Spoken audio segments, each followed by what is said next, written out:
मुंबईमध्ये दूध दरामध्ये वाढ करण्यात आलेली आहे। गोकुळ दूध संघाने दूध दरामध्ये वाढ करण्याचा निर्णय घेतलाय। उद्यापासून मुंबईमध्ये म्हशीच्या 1 लिटर दुधासाठी 66 रुपये मोजावे लागणार आहेत। या वाढीव दराचा फटका सर्वसामान्यांना बसणार आहे। गोकुळने दूध खरेदी दरातही वाढ केली आहे। गोकुळने दरवाढ केली असली तरी इतर दूध संघांनी ही दरवाढ केलेली नाहीये।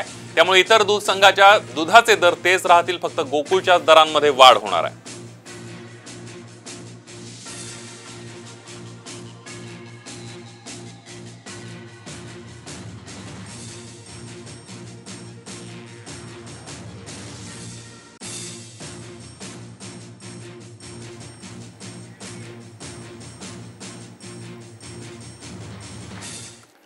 मुंबई शहरातून डबल डेकर बसेस निवृत्त झाल्यावर अनेक मुंबईकरांना हळहळ वाटली होती। मात्र आता याबद्दल एक खुशखबर आहे, कारण बेस्टच्या ताफ्यामध्ये पहिली इलेक्ट्रिक डबल डेकर बस दाखल झाली आहे। स्विच मोबिलिटी या कंपनीची ही बस आहे। या बसची लांबी आहे 11 मीटर।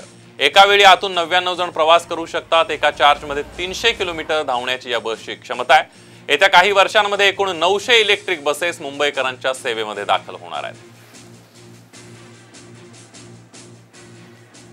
आपण बघतोय मुंबईमध्ये आलेली ही पहिली डबल डेकर इलेक्ट्रिक बस आहे।